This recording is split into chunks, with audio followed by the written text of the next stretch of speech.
Hello everyone, स्वागत है आप सभी का। तो आज हम लोग एक नया चैप्टर स्टार्ट करेंगे, ट्रांसफार्मर। ठीक है ना। तो ये इसी के सिलेबस में है। तो इसमें हमें बहुत बेसिक चीज़ें पढ़नी है कि ट्रांसफार्मर क्या होता है, उसकी वर्किंग क्या होती है, ईएमएफ इक्वेशन क्या होता है और लॉसेज एफिशिएंसी। बस इतने ही टॉपिक ओवरव्यू पढ़ने हैं हमें इसमें। ठीक है। तो ट्रांसफार्मर,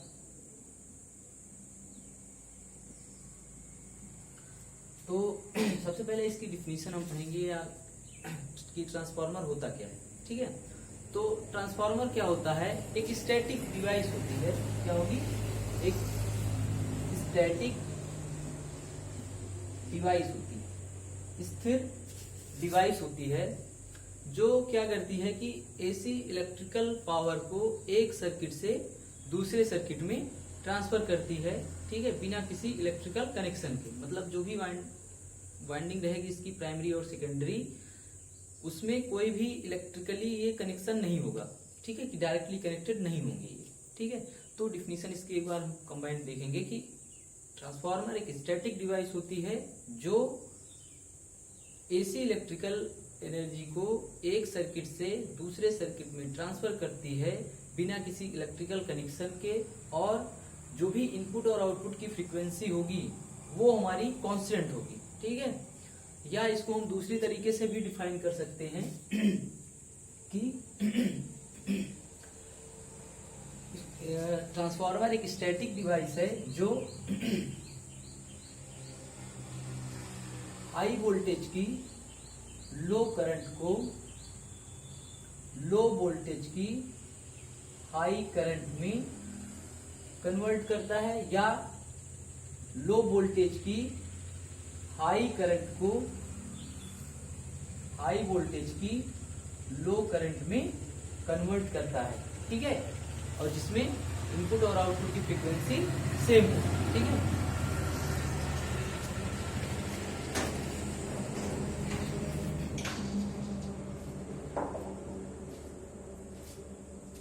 तो ये इसकी डिफिनीशन हो जाएगी। ठीक है। दोनों तरीके से हम डिफाइन कर सकते हैं कि ट्रांसफार्मर एक स्टैटिक डिवाइस होती है जो एसी इलेक्ट्रिकल पावर को एक सर्किट से दूसरे सर्किट में ट्रांसफर करती है। ठीक है, बिना किसी इलेक्ट्रिकल कनेक्शन के, और इनपुट और आउटपुट साइड की जो भी फ्रीक्वेंसी होगी वो सेम होगी। दूसरा कि हाई वोल्टेज की लो करंट को लो वोल्टेज की हाई करंट में, या ठीक है, अथवा क्या होगा कि लो वोल्टेज की हाई करंट को हाई वोल्टेज की लो करंट में कन्वर्ट करता है। ठीक है। तो इस तरीके से हम इसको डिफाइन कर सकते हैं। ठीक है।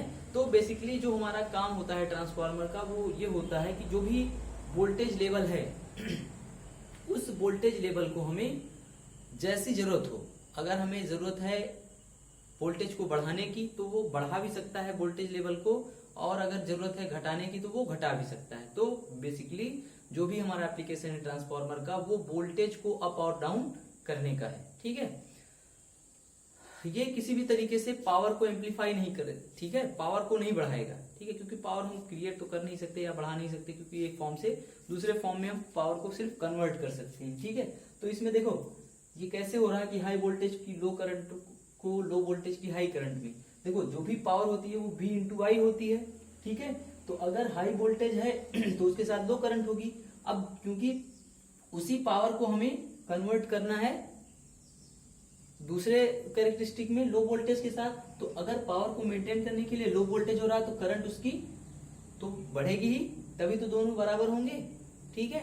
या इसमें है कि लो वोल्टेज की हाई करंट है तो वोल्टेज को अगर बढ़ाना है तो करंट की वैल्यू को डाउन करना होगा। तो इस तरीके से ये काम करता है। ठीक है। फिर इसके बाद हम क्या पढ़ेंगे, इसकी वर्किंग पढ़ेंगे कि ये वर्क कैसे करता है। ठीक है। तो इसकी वर्किंग पढ़ने के लिए सबसे पहले हमें इसके जो ऑपरेटिंग कंपोनेंट हैं, कि जो ऑपरेशन में भाग लेते हैं, उनको हमें देखना होगा। तो इसके बेसिकली जो ऑपरेशन में भाग लेते हैं इसके वर्किंग में, वो दो कंपोनेंट है, वो दो होते हैं। पहला हमारा होता है कोर, क्या होगा, कोर, और दूसरा होगा वाइंडिंग। ठीक है, वाइंडिंग। ठीक है। तो कोर क्या होता है, एक मैग्नेटिक मटेरियल का बना होता है और ये मोस्टली रेक्टेंगुलर शेप में होता है, ठीक है, इस तरीके से रेक्टेंगुलर शेप में। ये एक आयरन पीस होगी, ठीक है, और इस तरीके से बना होगा। तो इसको हम क्या करते हैं, इस तरीके से नहीं बनाते हैं कि एक आयरन पीस लेके उसको इस तरीके से बना ले, वो हमारा कोर हो जाएगा। कोर को हम क्या करते हैं, इसको पतली पतली स्ट्रिप में कट करके तब बनाते हैं इस तरीके से।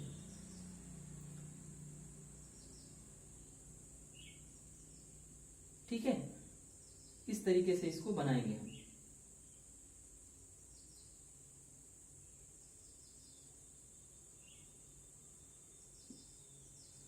इस तरीके से हम बनाएंगे कि एक स्ट्रिप को एक दूसरे के ऊपर रख देंगे, ऐसे दिख रहा है ना, ऐसे एक दूसरे के ऊपर रख देंगे। उसके बाद जो ये बीच में है इसको हम इंसुलेट कर देते हैं इसी इंसुलेटिंग मटेरियल से। मतलब एक स्ट्रिप से दूसरे स्ट्रिप के बीच में हम क्या करेंगे, इंसुलेटिंग मटेरियल लगा देते हैं, जैसे वार्निश वगैरह लगा देते हैं, ताकि इसके जो लॉसेज हैं उसको रिड्यूस किया जा सके। ठीक है, जो एडी करंट लॉस होता है उसको हम रिड्यूस करने के लिए इसको हम इस तरीके से लैमिनेट करके लगाते हैं, ताकि जो भी रेजिस्टिविटी होगी ये इसकी बढ़ जाएगी। ठीक है, तो हम इसको कोर को इस तरीके से करते हैं।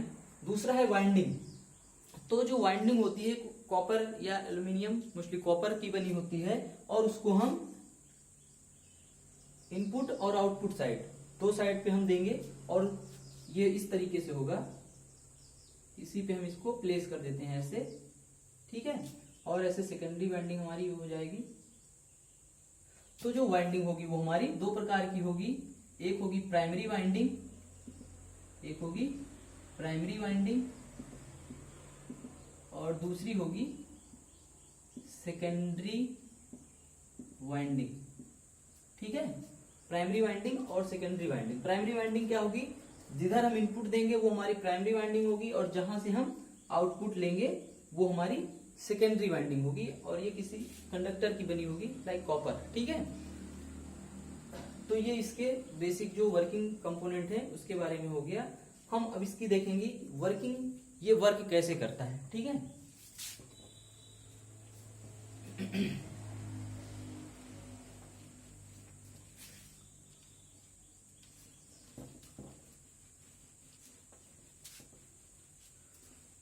तो ये वर्क कैसे करता है इसको हम बना लेंगे। पहले इसका ब्लॉक डायग्राम बना लेंगे ट्रांसफार्मर का, कि हमारे पास कोर होगी, एक रेक्टेंगुलर कोर होगी,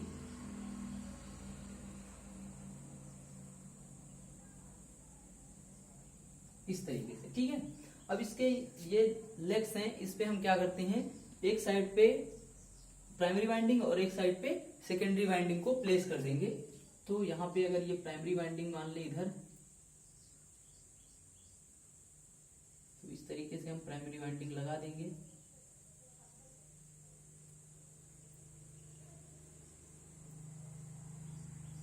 ठीक है, और ऐसे यहाँ पे हम सेकेंडरी वाइंडिंग लगा देंगे ऐसे।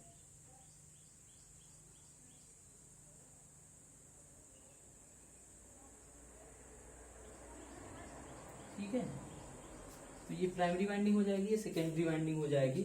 इसमें मान लेंगे जो टर्नों की संख्या है वो हमारी N1 है, और इसमें जो टर्नों की संख्या है वो N2 है। ठीक है, N1 और N2 मान लेंगे हम इस तरीके से। ठीक है, अब ये वर्क कैसे करेगा, हम क्या करेंगे, सबसे पहले सेकेंडरी साइड पर एक अल्टरनेटिंग वोल्टेज अप्लाई कर देंगे। मान लेंगे कि वो हमारा एक अल्टरनेटिंग वोल्टेज V1 है। ठीक है, क्या है, V1 है। तो जैसे ही हम इसको अप्लाई करेंगे, यहाँ पे क्या होगा, एक अल्टरनेटिंग करंट I1 इसमें फ्लो होना स्टार्ट हो जाएगा। ये करंट वोल्टेज क्या है, अल्टरनेटिंग करंट वोल्टेज है, V equal to VM sine omega t. तो I क्या होगी, I equal to IM sine omega t. ठीक है, तो हमारी एक साइनोसॉइडल वेव इसमें की करंट एक फ्लो होना स्टार्ट हो जाएगी। अब जब ये करंट इस कॉइल में आएगी, ठीक है, तो क्या होगा, इस कॉइल में एक एमएमएफ इंड्यूस हो जाएगा। क्या होगा, एक एमएमएफ मैग्नेटोमोटिव फोर्स होता है, इसका फुल फॉर्म होगा मैग्नेटोमोटिव फोर्स। और इसकी जो वैल्यू होती है n इंटू आई होती है, तो इसमें टर्नों की संख्या n1 है, तो यहाँ पे n1 हो जाएगा और करंट i1 है, तो ये एमएमएफ इस कॉइल में इंड्यूस हो जाएगा। तो जैसे क्या होता है इलेक्ट्रिक सर्किट में ईएमएफ होता है, ठीक है, कि किसी भी सर्किट में अगर हम ईएमएफ अप्लाई करते हैं तो वो क्या करता है, चार्ज के ऊपर फोर्स प्रोड्यूस करता है, और वो क्या करते हैं, चार्ज हमारे फ्लो होना स्टार्ट होते हैं और उसमें हमारी करंट फ्लो होना स्टार्ट हो जाती है। वैसे ही एमएमएफ क्या होता है, ये मैग्नेटिक सर्किट में होगा कि अगर एमएमएफ किसी भी मैग्नेटिक सर्किट में इंड्यूस होगा तो उस मैग्नेटिक सर्किट में क्या होगा, एक फ्लक्स फ्लो होना स्टार्ट हो जाएगा। फ्लक्स क्या होगा, फ्लक्स फाई इक्वल टू होता है एमएमएफ अपॉन रिलक्टेंस, और इसको हम एस से नोट करते हैं। जैसे हमारी आई इक्वल टू होता है वी बाई आर या ईएमएफ और अपॉन रेजिस्टेंस, वैसे ही इसमें एमएमएफ अपॉन रिलक्टेंस होता है, ठीक है। तो क्या होगा, यहाँ पे एक N1 I1 एमएमएफ जनरेट हो जाएगा और इस वजह से एक फ्लक्स जनरेट हो जाएगा, ठीक है। और वो फ्लक्स क्या करेगा, ये जो कोर है इस कोर के थ्रू इसमें सर्कुलेट होना स्टार्ट हो जाएगा इस तरीके से, ठीक है। ये हमारा सर्कुलेट होने लगेगा इस कोर में, ठीक है। अब देखो ये जो भी फ्लक्स हमारी क्रिएट हो रही है, फ्लक्स उसका नेचर क्या होगा, वो कैसे होगी। तो देखो यहाँ पे फाई बराबर हमारा आया है, फाई बराबर आया है एमएमएफ क्या है, N1 I1 upon reluctance S, जैसे रेजिस्टेंस वैसे रिलक्टेंस होता है। तो इसमें देखो N और S हमारा कांस्टेंट है, तो जो भी हमारा फाई क्रिएट होगा वो डायरेक्टली प्रोपोर्शनल होगा करंट I1 के, मतलब जिस प्रकार की करंट हमारी I1 होगी उसी प्रकार से हमारा फाई यहाँ पे इंड्यूस हो जाएगा, ठीक है। तो ये I क्या है, एक साइन वेव है। अगर ये I इक्वल टू हमारा किस फॉर्म का होगा, I equal to I m और ये साइन ओमेगा टी, इसी फॉर्म का तो होगा। तो जो भी हमारा फाई होगा वो भी क्या होगा, एक अल्टरनेटिंग फ्लक्स होगा, phi equal to phi m और ये साइन ओमेगा टी हो जाएगा, ठीक है। Phi equal to phi m sine omega t हो जाएगा। तो ये क्या होगा, इसमें सर्कुलेट होना स्टार्ट हो जाएगा। अब देखो क्या होगा कि जो भी फ्लक्स यहाँ पे इंड्यूस हुआ है वो क्या होगा, इस कॉइल को कट करता हुआ तो जाएगा, मतलब इसमें बद्ध होगा फ्लक्स, ठीक है। तो अगर कोई भी कॉइल है, पढ़ाया था मैंने कि इसमें जो भी फ्लक्स लाइंस पास होंगी वो क्या कहलाती है, इसकी बद्ध चुंबकीय फ्लक्स या फ्लक्स लिंकेजेस, बद्ध चुंबकीय फ्लक्स, ये तो कहलाता है बद्ध चुंबकीय फ्लक्स या फ्लक्स लिंकेजेस। तो अब जो भी ये बद्ध चुंबकीय फ्लक्स है यहाँ पे, उसमें क्या हो रहा है, परिवर्तन होगा, क्योंकि जो भी हमारा ये फाई है वो अल्टरनेटिंग नेचर का है, इस प्रकार कि फाई की वैल्यू टाइम के साथ वेरी होगी। तो जो भी यहाँ पे चुंबकीय फ्लक्स बद्ध हो रहा होगा उसमें भी परिवर्तन होगा कि टी इक्वल टू यहाँ पे कुछ अलग होगा, यहाँ पे कुछ अलग होगा, यहाँ पे अलग, यहाँ पे अलग, मतलब हमारी एक साइकिल में जो भी हमारा फ्लक्स इंड्यूस होगा और इसमें जो बद्ध होगा वो अलग अलग मैग्नीट्यूड का होगा। तो फैराडेज लॉ के अकॉर्डिंग क्या होगा, यहाँ पे इस कॉइल के एक सिरों पर ईएमएफ इंड्यूस हो जाएगा, क्योंकि फैराडेज लॉ क्या कहता है कि किसी भी कॉइल में जो भी बद्ध चुंबकीय फ्लक्स है उसमें अगर हम परिवर्तन कराएंगे तो उस कॉइल के सिरों पर एक प्रेरित विद्युत वाहक बल उत्पन्न हो जाएगा। तो यहाँ पे जो भी फ्लक्स हमारा, जो भी हमारा ईएमएफ इंड्यूस होगा उसको नाम दे देंगे E1 और उसकी वैल्यू क्या आती है -n और 1 है तो N1 और ये हो जाएगा d∅dt। तो इतना ईएमएफ यहाँ पे प्राइमरी वाइंडिंग में जनरेट हो जाएगा। अब क्या होगा, यही फ्लक्स हमारा इस कोर से होते हुए यहाँ पे भी आ रहा है, ठीक है, यहाँ पर भी आ रहा है। तो क्या होगा यहाँ पे भी इसी नेचर का फ्लक्स हमारा आ रहा है, मतलब कि यहाँ पे जो भी बद्ध चुंबकीय फ्लक्स होगा, मतलब इसको जो कट करता हुआ फ्लक्स जाएगा वो अलग अलग टाइम पे अलग अलग मैग्नीट्यूड का होगा।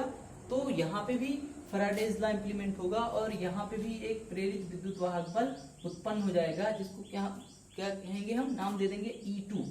ठीक है, E2, और उसकी वैल्यू क्या होगी, माइनस N2 d∅dt।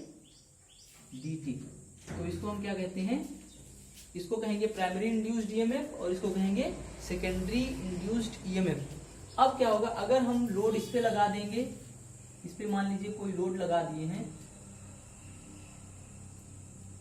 तो यहाँ पे एक current, secondary current I2 start हो जाएगी फ्लो होना।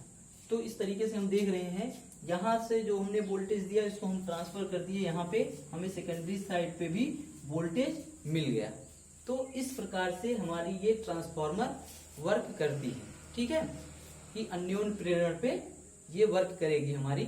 ठीक है, तो अगर इसमें हम क्या करें कि डीसी दें हम किसी तरीके से, कि अगर हम देखें कि अगर हम इस प्राइमरी वाइंडिंग पे हम एक डीसी वोल्टेज दें तो क्या ये वर्क करेगा। तो अगर हम यहाँ पे डीसी वोल्टेज देंगे तो डीसी वोल्टेज पे हमारी जो भी करंट होगी वो भी डीसी होगी, मतलब कि जो फ्लक्स जनरेट होगा वो एक कांस्टेंट फ्लक्स जनरेट होगा, क्योंकि जो भी फाई आएगा वो आई के प्रोपोर्शनल होगा और आई हमारा क्या है, एक कांस्टेंट करंट है। तो जो फाई होगा वो भी कांस्टेंट हो जाएगा, मतलब कांस्टेंट होने का ये इस तरीके से हो जाएगा ना, एक कांस्टेंट फ्लक्स, क्योंकि जो करंट होगी वो हमारी कांस्टेंट होगी आई, तो जो फाई होगी वो भी कांस्टेंट होगी। तो यहाँ पे बद्ध जो भी फ्लक्स जनरेट होगी इस N1 I1 की वजह से वो क्या होगी, कांस्टेंट फ्लक्स होगी। और कांस्टेंट फ्लक्स अगर है, ठीक है, कांस्टेंट फ्लक्स है तो क्या होगा, वहां पे चुंबकीय फ्लक्स बद्ध तो होगा लेकिन उसमें परिवर्तन नहीं होगा, और अगर चुंबकीय फ्लक्स में परिवर्तन नहीं होगा तो वहां पे ईएमएफ इंड्यूस नहीं होगा, और जो भी हमारी यहाँ पे सेकेंडरी साइड पे ईएमएफ जनरेट होना है वो यहाँ पे भी नहीं होगा और यहाँ पे भी नहीं होगा, तो हमारा यहाँ से वोल्टेज यहाँ जा नहीं पाएगा। ठीक है, तो इस वजह से ये भी हमारा जो ट्रांसफार्मर होगा वो डीसी पे वर्क नहीं करेगा। ठीक है, क्या होगा, वो डीसी पे वर्क नहीं करेगा, सिर्फ और सिर्फ वो एसी पे ही वर्क करेगा। ठीक है ना, तो इतना चीज हम इसमें देखेंगे। ठीक है, अगले लेक्चर में हम क्या करेंगे, इसके बारे में आगे पढ़ेंगे कि जो भी हमारा ये E1 E2 इंड्यूस हो रहा है उसका डेरिवेशन हम करेंगे कि क्या आएगा। ठीक है, तो आज के लिए इतना ही। ठीक है, तो नेक्स्ट लेक्चर में हम लोग देखेंगे कि इसका जनरेटेड ईएमएफ क्या होता है। ठीक है, ओके, थैंक यू।